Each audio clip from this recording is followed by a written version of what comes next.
So, welcome to Romera Records Virtual Cast. Today we have on Elizabeth Cawein. How's it going, Elizabeth? Great. Thanks for having me.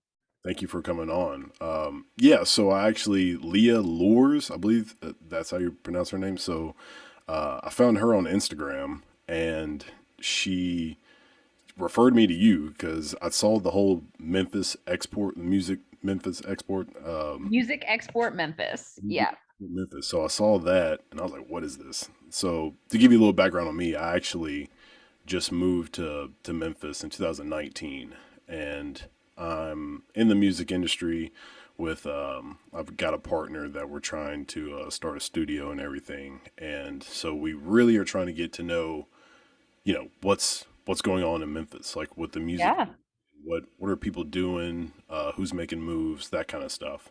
So when I saw, the things that you've are doing with your export business, I was like, that sounds cool. So what what led you into that? Oh boy.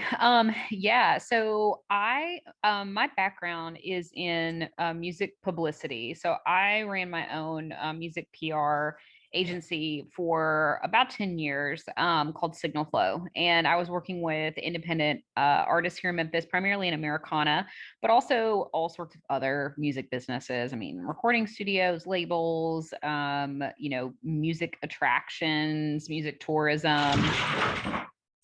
I'm so sorry. That was my dogs. They Dogs. freaked out about who knows what. Yeah, so I started in music PR, and was doing that work for several years when this idea for I'm sorry. I'm just gonna pause for a second because they are really turned up, and They're getting rowdy. yes, I'm so sorry. Oh, you're fine. All right, so I'm gonna start at the beginning of a sentence so that you can cut things out if you need to.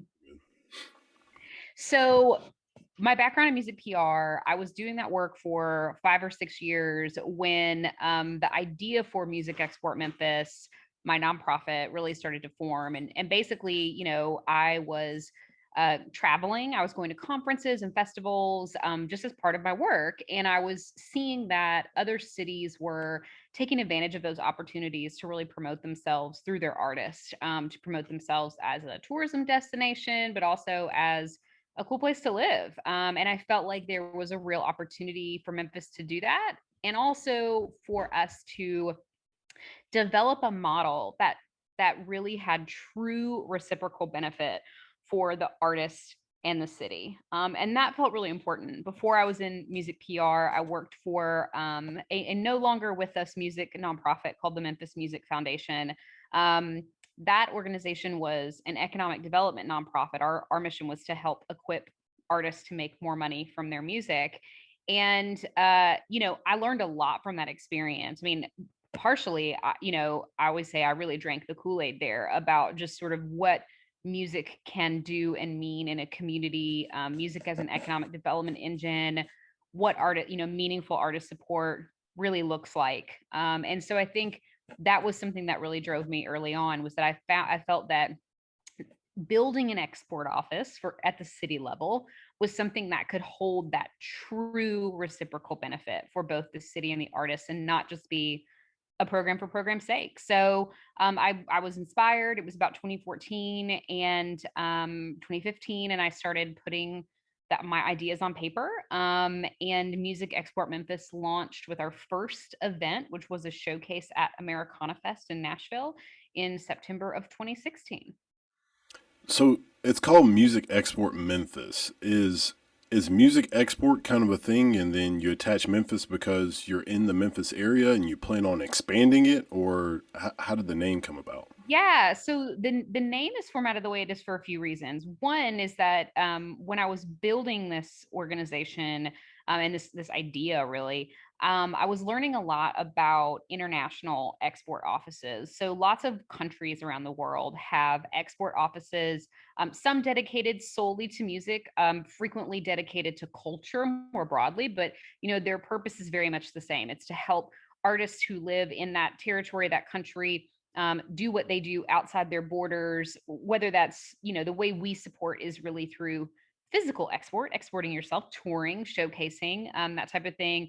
Often those export offices also, help artists connect to commerce opportunities outside of the territory.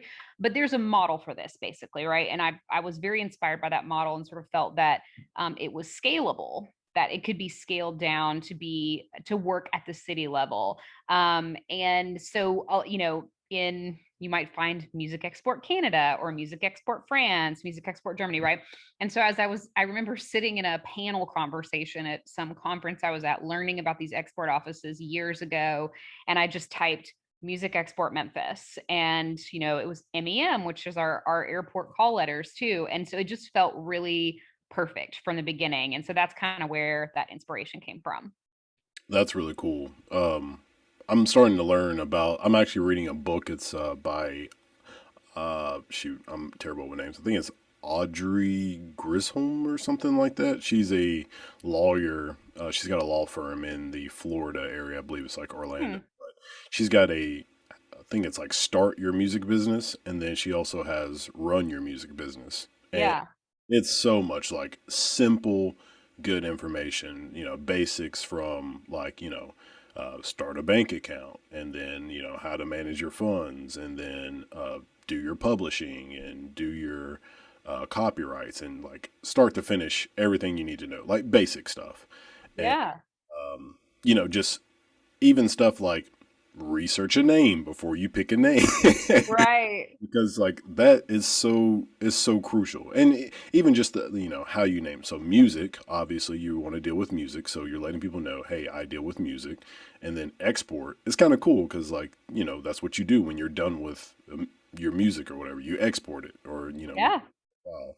And then Memphis, you're saying, hey, this is the Memphis area, so having a name associated with what you're actually doing, I don't think people understand how important like nomenclature is. It's short and to the point, and then it helps people associate, and then it just allows people to know like this is what I'm doing, and it's as I said, straight to the point. So Yeah. really cool name with that. That's what really brought me interested into what the business was. 'Cause I was like, oh, okay, so they're definitely doing something that has to deal with like getting music out there, with that. Yeah. So, for the people who are, I guess, listening and don't really understand what publishing is, can you give like a rundown on what publishing really is, or maybe just like what you really have to do with publicity of music and all that kind of stuff? Yeah. So the first thing I'll say is publishing and publicity are two very different things. And I don't know, I know just enough about publishing to be super dangerous. Okay. But publicity, yeah. So when I was working in that space, the reality is that I did a lot of things that a traditional music publicist wouldn't necessarily do, but that was very much driven by my client base. I was working with artists, um, almost all of whom I was their first publicist. They'd never had a publicist before. And for many of them, I was also the first member of their team, if not the only member of their team. And so I also did a lot of things for the artists that I work with that definitely fall more in the marketing and management category. I mean, I tour managed, I did tour marketing, I did, all sorts like paid and organic social, all kinds of stuff. But at the heart of it was, it's really about publicizing releases, essentially, whether that's a full album, it's a single, it's a music video, it's helping to build out that campaign and all of the pieces that go into that. So whether that's earned media, so that's like me pitching coverage about our artists to music publications like Paste or American Songwriter or No Depression, or if it's on the social side, like helping my clients to build their audience, to then build engagement strategies so that, when they're pushing their music out, like there's actually somebody there who wants to listen to it and wants to buy it. So, yeah, so I worked, like I said, primarily with slash exclusively with independent artists, and really just try to meet them where they were. But, I think that publicity and specifically marketing really, and somebody who kind of can traverse both spaces, it definitely over the years has only become more important. I know that for a lot of artists, if you can only have one person on your team, if and obviously the goal is always to grow, and the goal is always to be able to add folks as you become more successful. But when you think about who that first person that you want to bring in, I mean, very often it's somebody who can do the communications and marketing, because that awareness is huge, right? If people don't know about your music, if you're not reaching an audience, you don't have a career. So I definitely always took that role really seriously. Yeah, I definitely think that number one, if you're an artist, the first thing you should be concerned about is having quality music. Yeah. Number two, marketing. Because if uh, I heard this saying from somebody, and it was like, your music doesn't suck. Nobody just knows about it. So, Yeah. so that's why Right. that's why you're not making the money you want, or that's why you're not booking the shows that you wish you were. Is because nobody knows you exist. I Right. have to tell my friends, they're like, they'll be concerned about not getting the plays or whatever they're trying to get, and I'm just like, yeah, think about what Jay-Z thinks about your music.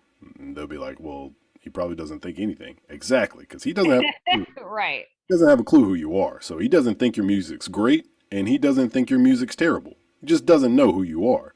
Right. There's billions of human beings that are just like that. They don't think your music's great. They don't think your music's terrible. They just don't know you at all. So you got to get your music out there to be more popular, to be Yep. famous. That's the whole definition of pop culture is popular. So people can't have an opinion about something that they don't know anything about. So I mean they can, Yep. but They do all the time. But yes, you're totally right. so, what is, I guess, like the first step to building an artist? So let's say you found a singer in the Memphis area, and this singer, you're like, oh man, this person's great. And like, what do you do? Like, what do you do with this newfound package that you have? Yeah, I mean, I'll say, like, I haven't done artist publicity in a while, like in several years, and a lot certainly has changed because as every new social platform comes out, and frankly as media shrinks overall, so there are fewer publications to pitch to, that world really does change constantly. But what's interesting is, like, as a publicist, like, most publicists work this way. In fact, I mean, if not all, it would be rare to find someone who doesn't. So I worked on a fee basis, right? So you had to be at a point in your career where you could afford me in order to hire me, and I kept my rates at a certain place for independent artists where I was more affordable, but you have to have revenue coming in order to be able to engage a publicist. And so for that reason, I didn't do a lot of proactive client outreach because it never made sense to me, right? If somebody was ready to hire a publicist, then I would love to talk to them and listen to their music and put a plan together. But it never made sense for me to go out and pitch an artist not having any idea, where they are in their career development, where they are in their revenue development, to even be able to afford something like that, to be at that place where they're ready. And then the second piece of that too is that, what I always told clients or potential clients back then, and what I would tell anyone now. And I taught music publicity at the University of Memphis for several years, and I had students in that class who were music industry majors, and I always said this to them over and over again, and that is that if you are an artist, you should do every job that you want to have on your team before you engage someone else to do it. And there are a lot of reasons for that, not the least of which is that you're not ready for, a booking agent or a publicist until you get to a certain place in your career. But also, you need to have your hands in and doing that work so that you then understand the value that that person brings to your team in terms of, your willingness to put the money aside to afford to pay a publicist, or to afford to engage some of those folks. But also, then what quality looks like, and what you're looking for. So I think that's really, really important. And To answer your question more specifically, and this really connects to our work with Music Export Memphis as well. um, you've got to have music in the marketplace. So when we have folks who submit for opportunities with Music Export Memphis, if you don't have something coming out or something that just came out, so if you don't have an album that's pretty fresh, or an EP or a set of singles or whatever, but you've got to have something that you're promoting, because at the end of the day, you are a marketing tool in a way for the purchase. Like the conversion that you want is for people to spend money, and if you don't have music and product in the marketplace, people can't spend that money on you, right? I mean, ideally, when we're elevating an artist for an opportunity with Music Export Memphis, they have a whole lot more than just music out. They have merchandise, they have other ways, other revenue opportunities, revenue streams built that people can access. Because if they don't, we can put them on all the stages that we want to. They can get all the media coverage from that, but there's not going to be any way for them to kind of collect and convert those fans. And so that would, a first step from a publicity standpoint would be the same thing. Like there has to be something to talk about, and that's a release. So when somebody does have like a large collection of music, and let's say they've been doing music for like, I don't know, like 8 years, random number, and then they say, Elizabeth, I need to hire you. I need a publicist. Um, what where do you go? Do you find the best music they've done, or do you just, all right, let's start with what's next? Your music that's coming out next. How would you approach that? Yeah, I mean, if they came to me now, I just want to be super clear. I would tell them, I would recommend some friends who do this work, Well, because I don't mean like um you personally. yeah, no, I just, people still approach me. So I always want to be clear that as soon as Music Export Memphis really got off the ground and we were funding individual artists, it became very important to me to really have a line of delineation. And so at that point, I stopped accepting money essentially from artists, because I wanted to really have it be clear that there would never be a preference given to anyone, over on the Music Export Memphis side. But you know, it's all about the new work. Once an album is out, once something is out, um, it's just like driving a car off the lot, right? And it's decreasing in value the second that you drive it off, and that's really depressing to think That's about. crazy. But it's just the truth, right? So if somebody, I can actually think of a specific scenario, several honestly, where artists came to me after the album was already done and out, and maybe it was brand new, like it just came out last week.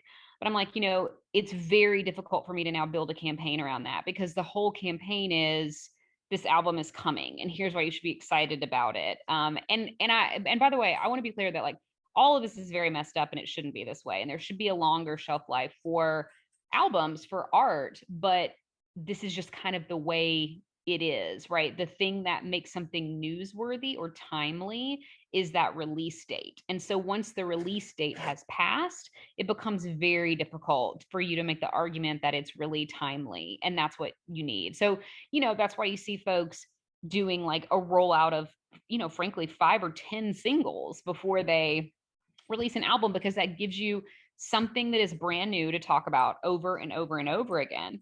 And beyond that, it's okay, then is there a music video coming out, or is there a tour, right? There has to be news in order to get that media coverage. So yeah, someone can have a huge catalog of music, and that's wonderful, and that's certainly an indication that they're ready for a publicist. But there's not much a publicist can do unless there's new music coming out.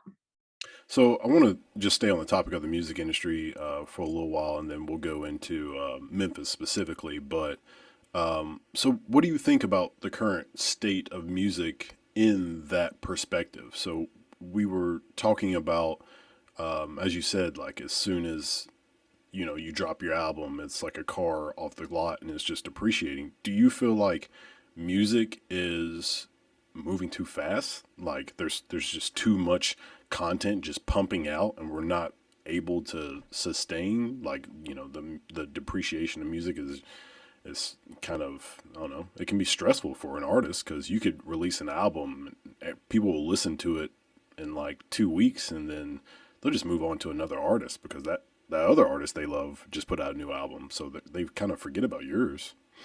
Right. I mean, it is depressing. I know for artists, and having worked so closely with artists for so many years, I think that, from my perspective, that's why you got to tour. You can't expect to sustain a career, and the sort of, smaller piece of that is sustain the life of an artistic work without getting on the road and performing for new audiences and building up your audience so that more people are constantly discovering you.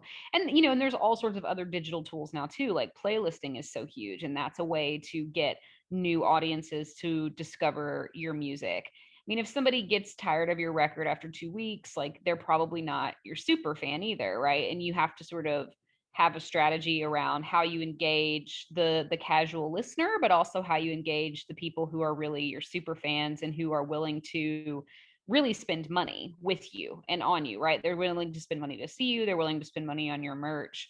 I don't think there's anything that we can do to change the pace of, releases in the industry. So I think it's more about finding your corner of the world, which really means your audience and your fans, cultivating that group, so that, it's the whole, like, whatever number you want to use, but like 10 true fans kind of theory. Like, if you have a very small number of people who really are dedicated to your music and who are willing to spend money on you, that can sustain a career. And if you've got the awareness of thousands and thousands of people who aren't really willing to spend money on you, that's not going to sustain your career, right? And so again, it's about finding your corner, your audience, and really dedicating yourself and dedicating a strategy to that. Because the reality is, like, it has only become easier over the last 15 years to release, to create music, first of all,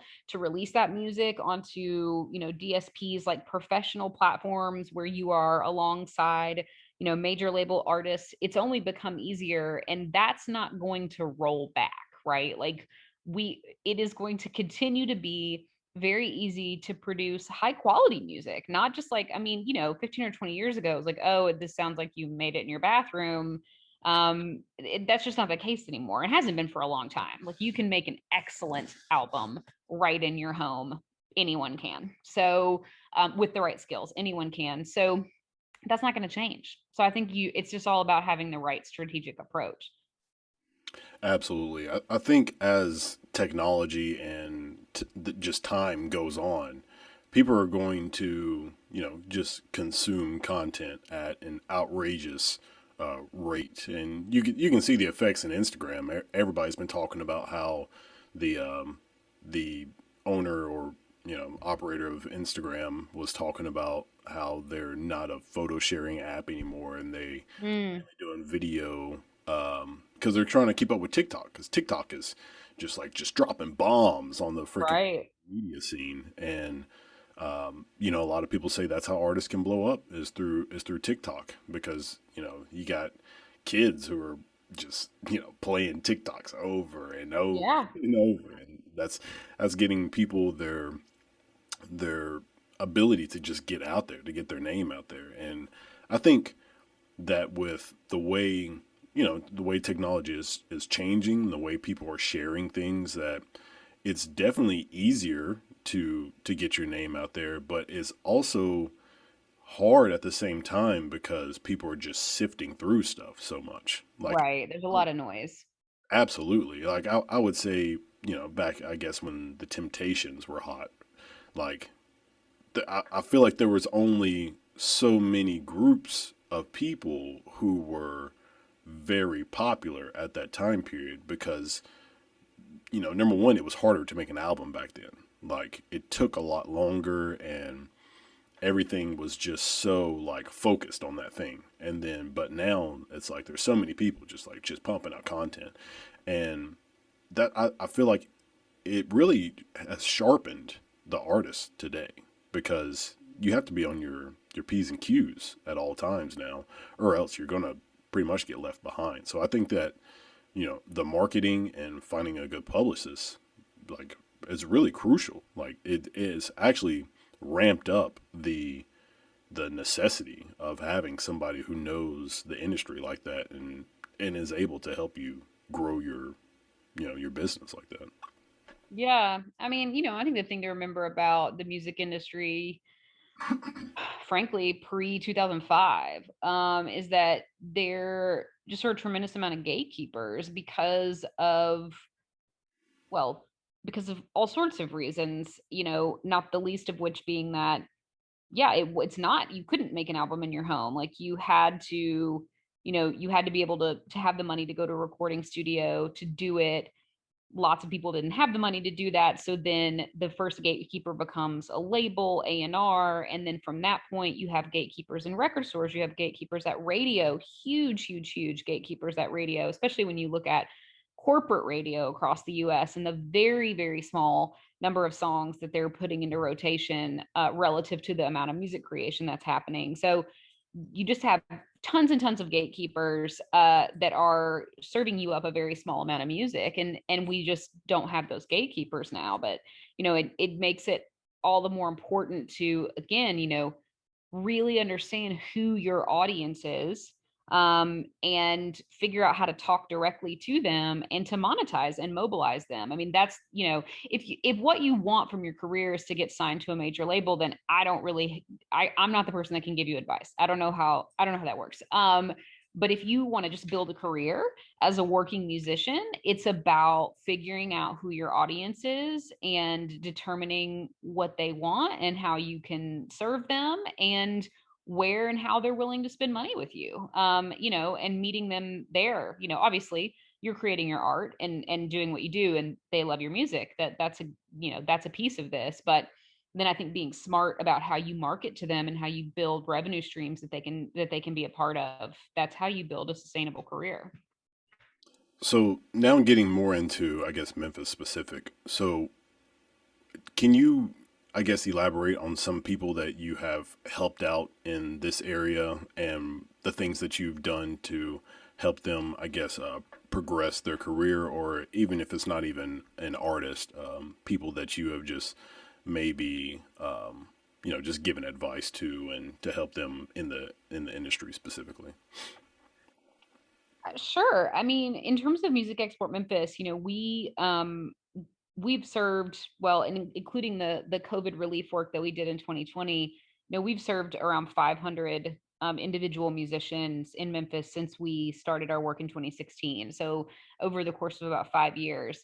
And we've, done that all sorts of ways through our various programs. One person who comes to mind immediately, and partly because I was just talking with her earlier, is a musician and artist named Marcella Simeone, who folks might know, with her band name is Marcella and Her Lovers. Incredibly talented singer songwriter. She is originally from Lafayette, Louisiana. She moved to Memphis to go to Memphis College of Art, and really got connected to our music scene. And and I think is one of our most compelling, talented artists right now. But Marcella has been able to, take advantage of Music Export Memphis programs to really help push her career forward. So she, was on our South by Southwest showcase in 2017. She showcased with us at Americana Fest in 2018. She has applied for and received multiple ambassador grants, which are our tour grants. So that's made it possible. When I first, well, I have been watching Marcella in the scene for a really long time, like from her earliest days. So what I'm about to say is not shocking, but she wasn't touring at that point. So I mean, I sort of watched her transition into a touring artist, and it very much is a transition. It's a leap, and it requires a lot of work. It also requires a lot of risk that you have to take financially, because particularly when you're starting out, like there's just no telling what you're going to make per gig. You have to be able to invest a little bit of money to just get started. And yet at the same time, touring is so crucial to really developing and sustaining a career as an independent artist. And so we've provided Marcella with ambassador grants, several over the years since we started that program in 2018. And so have really watched her transition into and artists who tours pretty robustly, certainly pre and post COVID. We've all kind of been on hold lately, but that's been amazing to see. And, all of her success is because of her. She is incredibly talented. We're just glad to be uh, just to grease a wheel sometimes and to help with the bottom line, and to make a tour that would have cost an artist money, maybe to make that tour actually make them a little money, or at least they could break even. Like that's really, why we exist, is to make those risks easier to take so that our artists can build their careers. And she's definitely a good example of somebody who's really done that. Now, as you're helping build them up, is it something that they can come to you for you know any kind of specific advice, or is it we help you with what we can, and then good luck with the rest? How do you I guess what's the extent of your ability to help them grow as an artist?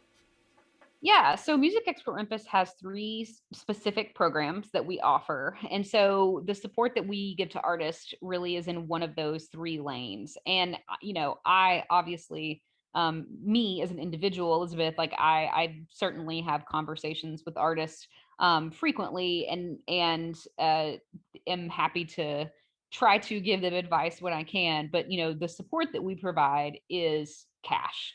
We subsidize artists in key ways that drive their bottom line and make it possible for them to export, right? So our flagship program is called Experiences.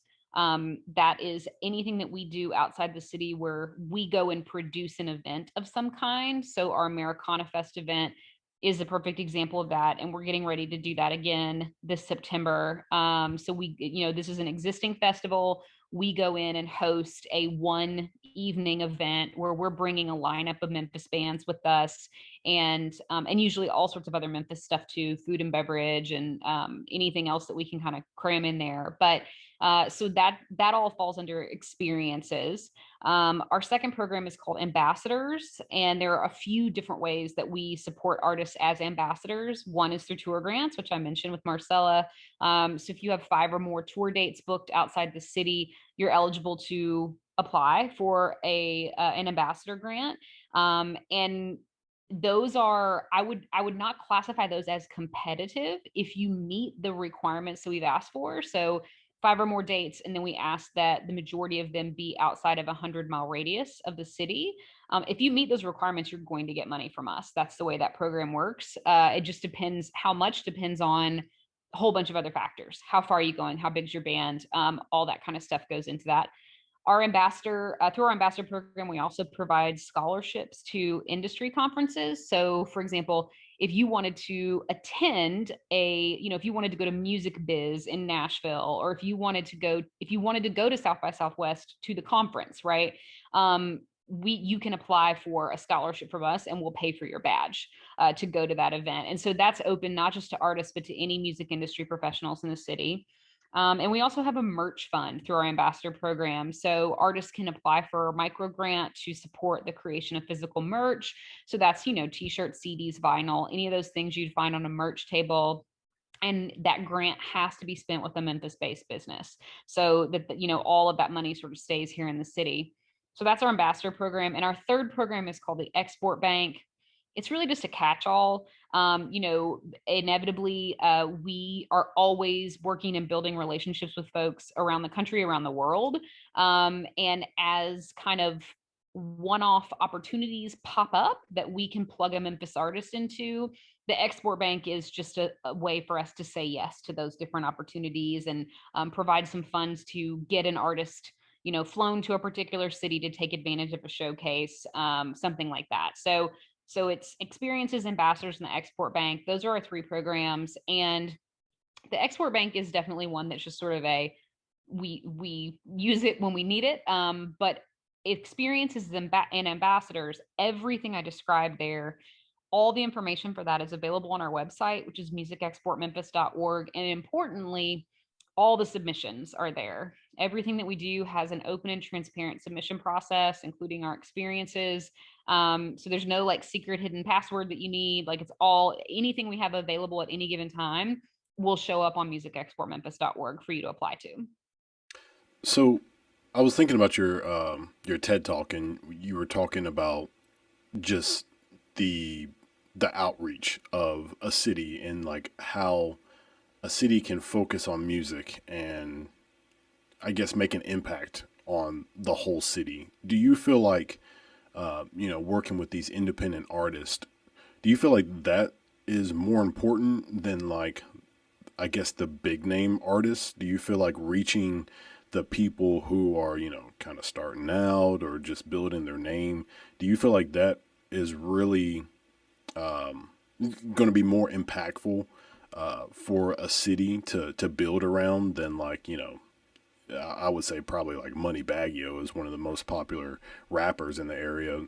Do you feel like, instead of the city like clinging to somebody like that, if they can cling to these independent artists who are kind of growing, do you think that kind of helps the city out a little more? So I do. I want to say though that I think it's important for us to always claim and trumpet our native sons and daughters, like those folks that do become really successful. Like we need to own and celebrate them, right? But my guess, I'm not in his personal life, I don't know, but my guess is that Moneybag Yo probably does not spend 100% of his time in Memphis anymore, and probably hasn't for a while, right? You What? get you No. get right, who knew, you get to a certain level and like these are just facts, and I don't say this with any sort of like lament or anything. There are cities like LA and New York, and frankly for hip hop Atlanta, where you just have, major hubs of labels, publishers, all of that kind of stuff, music attorneys, publicists, whatever it might be, where you can go and do business when you are at that level. And I think that there is a certain group of artists who are always going to leave a city that is not one of those cities, because they're always going to reach a point in their career where they need to go to the LA or New York. And what we need to do as a city is celebrate and embrace those artists so much. Like we need to celebrate the hell out of Moneybag Yo so that he always wants to come back to Memphis, always wants to rep Memphis, always wants to, tell people that he's from Memphis, Tennessee, because yes, that is important. But I think that for me and what drives me and what I think has the most potential to impact cities, it is about working class musicians, because those are the folks that are going to or could stay in your city making a living from making music and bringing so much other benefit to your community through simply living there and making a living there, right? They're also going to teach your kids music. They are going to, perform at your friend's wedding. They're going to be the ones who play at the street festival that brings your community together. They're going to be the ones that, are the keepers of our culture and help us, remember where we came from. Like people also just want to live in creative music cities. And so, there's just a tremendous amount of broad benefit to keeping musicians in your city. And again, somebody who hits that, like atmospheric level of success is always going to leave, and that's okay. And we just need to claim them and celebrate them. But I think it makes a lot more sense to spend our time and effort working on creating a better city for our working musicians and building more opportunity so that they can stay and thrive here, and we can all benefit from that. Yeah, I'm just such a huge proponent of like people supporting people at that level. I have a lot of friends who do music, and I've met a ton of musicians in this area from my podcast. Like, I've had on Luis Page, I've had on Victor Sawyer, Lucky Seven Brass Band, Adam McClellan, SB Surfs Up. God, I've had on some more musicians, Ashton Riker, but all these people, like, they're just so talented. And I'm just, Mm-hmm. you're God, I'd listen to your music over, most of the mainstream music. Yeah. And it's just so crazy. And I'm sure it's frustrating for them because I do music, but I've only been doing it for like a few years. And I know some of them, I've been doing music since they were like a kid. And Yeah. man, like I can't imagine how frustrating that might be for you to like, these people, they're from Memphis. I'm from Alabama, and as I said, I just got here in 2019. So these people are from this area and they've been doing music for so long, and I'm sure it's got to be frustrating for them if they, aren't getting the publicity that they expect they should be, or getting the recognition or whatever. And so I do think that that can be maybe just a part of the industry. You kind of have to just keep grinding until you do make it, or whatever you consider making it. I tell people all the time. I've got a friend. He raps. His name is DeAndre Porter, and he always talks about like, dog, when we make it, and I'm just like, yeah, but I want you to think about, what does making it mean? Because like Yeah. right now you're making it. You know what I mean? Like you're doing it. We're making music. We're putting it out there. People love it. But like, what is your definition of making it? And like right now, like I'll go watch Victor from the Lucky Seven Brass Band, and him and Luis are always nominated for best band in the city. And Hmm. I'm just like, that's making it. Like they're making it right now. Like there is no, to me, they don't need a blow up where they're, all over the news and all that kind of stuff. Like they're doing it. Like they're killing it. Like I'll go to their shows and they're amazing. So I'm just like, that's making it to me. But some people just need, I guess, some sort of notoriety. And that's when they feel like that's when they've made it. They feel like, if I'm not being talked about like the top level people, I'm not getting the millions of streams that, these other people are getting, then I haven't made it yet. But I do think that, some of these artists who are from the Memphis area, who are, killing it doing shows. Like I saw Adam McClellan on Instagram the other day, or Facebook or something. He posted, when you do a show and you have to do another show right next to it. And he had like this massive poster that he was holding, and it had like his name and Adam McClellan, and like his Instagram and Spotify and all that kind of stuff on the banner. And he had to pick it up and walk it to the next building because he was Yeah. performing in the next building right next to it. And I was like, that's hustling, that's making it. And I really appreciate the people in the area who are doing stuff like that, because I feel like, they're doing what they can, and they're doing it. That's what it is to me.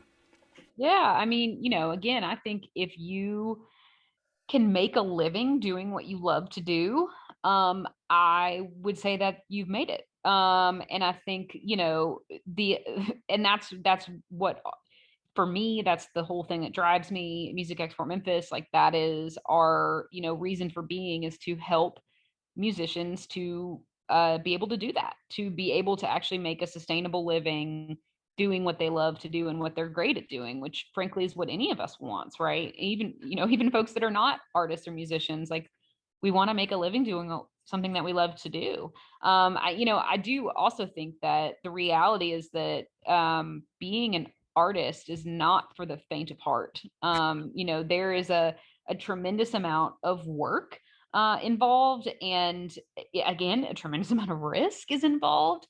And you're also going to, you're going to take ego hits all the time, just to be able to persevere in that space. And you know, I hate that that's true in a lot of ways, because again, I'm a firm believer that our communities need artists, and we need artists who are not worried about where their next meal is going to come from or how they're going to pay their rent. None of us thrive when we are in that state of mind. So our communities need artists who are able to make a living. I wish it wasn't such a difficult thing to do, but frankly, that's why I started Music Export Memphis. We're just trying to make it a little bit easier to do that without taking so much risk, and maybe help everyone's mental health out just a little bit. Do you think it's getting harder for people to give musicians money? Like, do you think that, in this day and age with all the digital access, to music? Do you think it's harder for people to just give that $10 for that album compared to, oh, why would I buy that when I could just stream it? Like, do you think that's getting harder? Um, I don't think that that's true writ large, because I think that if you care about an artist, if you really like an artist, even if you don't really know that much about the music industry, I think any of us, even a layperson, knows enough to know that they're not making money from Spotify. And, in order to support them, you need to buy something off that merch table. That being said, a long time ago, I mean, some of these changes in the music industry have been happening for, decades, really, at this point. And one of the things that I used to tell artists back when I was working at the Music Foundation, so we're talking about like 11 years ago, was that the music in a lot of ways is not the product anymore. You are the product, and you have to figure out how to monetize everything about that. The experience, you have to figure out how to monetize the experience of being your fan. Because people do have an expectation that they can go on Spotify and stream your music for free. Okay, there's some stuff about that that's really messed up. We need to fix how artists are paid from these streaming services. All of that being true, and pushing that over to the side for a second for another conversation.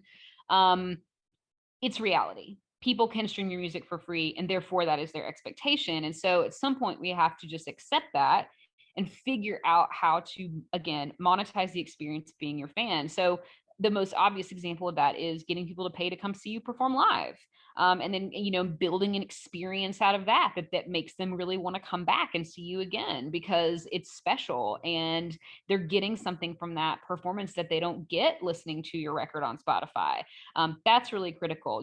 Creating merch, whether, the basic stuff, t-shirts, vinyl, CDs, sure, but you see artists all the time doing really innovative things, because again, they know their fans, they know their audience, and they know the kinds of products that they would be interested in and willing to buy. Whether your fans want a koozie, with one of my clients, we did a bottle opener.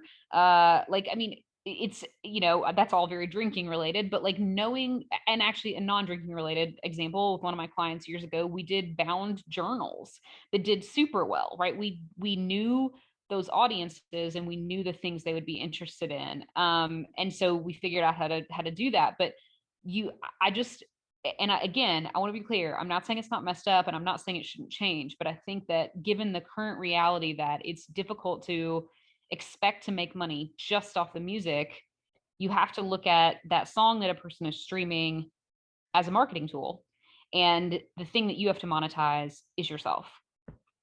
So I've had on Tori Hudat and Savannah Brister, and Tori, she did a thing that was really cool. She said she reached out to, I guess it was a journalist or writer for OnlyFans, and then I guess she found one that was in a certain niche of writing, and after she reached out to them, they communicated, and then OnlyFans ended up posting her on their Instagram. So Mm, that was some impressive legwork from her. yeah. And then also Savannah, Savannah was on The Voice, and Mm-hmm.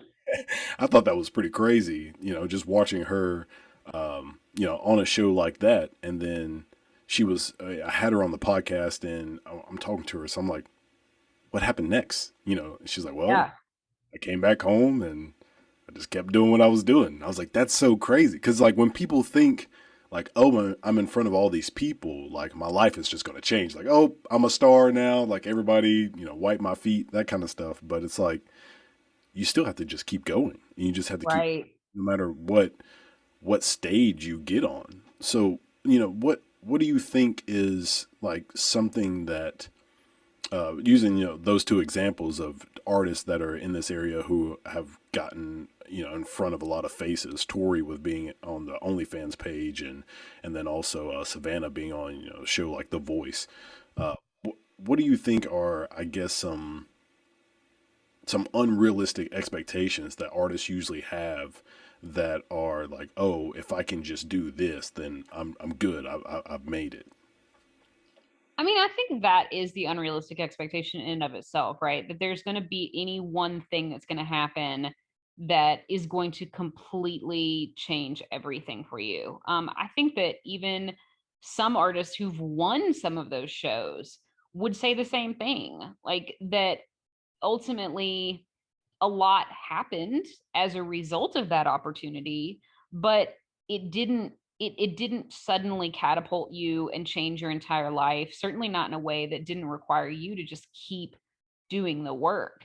And so I think that having an idea that any one thing is going to be the thing that's going to change everything for you is definitely the wrong way to approach your career. And it's probably, that's probably good advice for anybody, frankly, right? Like, I think if we like, it's like waiting to win the lottery. And even if you're buying a ticket, which obviously is step one, you probably should do other stuff too, right? To ensure that your career has longevity, and also just that you're happy. Like, waiting around for that one thing to happen that is going to supposedly change everything, I think you miss out on a lot of opportunity, to take advantage of great things that are happening all around you, to collaborate with artists that are all around you, to grow in ways that, maybe weren't the one big thing that you expected. And I think beyond that, like, again, if you are able to build truly build a career where you are making a living from making your own original music and performing it, that is amazing. Like, that is a gift.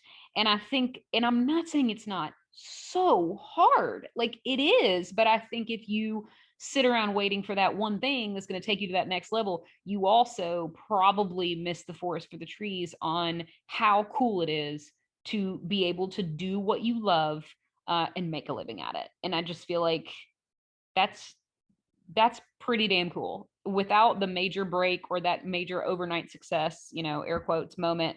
um that's pretty cool. Elizabeth, this has been great having you on. I want to get you out on time, but thank you so much for all the knowledge and wisdom that you've been able to spread on the podcast. If there is anything that you want to promote or give people some info right now, go ahead and share it. Whatever, like emails, Instagrams, whatever you got for me. Yeah. So especially if you're an artist listening to this, I would love for you to get connected with Music Export Memphis. The very best way to do that is to go to musicexportmemphis.org/opportunities. That page is always going to have anything that we have available at that given moment, whether it's a showcase or a grant. You'll be able to apply from that page. And then just poke around the website, you can learn more. But musicexportmemphis.org/opportunities. We are on Facebook, Twitter, and Instagram, Music Export MEM. So follow us in all those places. We also have an email list specifically for artists where we send out all the latest opportunities directly to your inbox on the first of every month. And you can sign up for that on the website too. Fantastic. Well, thank you again. Thank you so much, everybody. This is Elizabeth Cawein, and thank you for tuning in to Romera Records Virtual Cast, and we'll see you next time.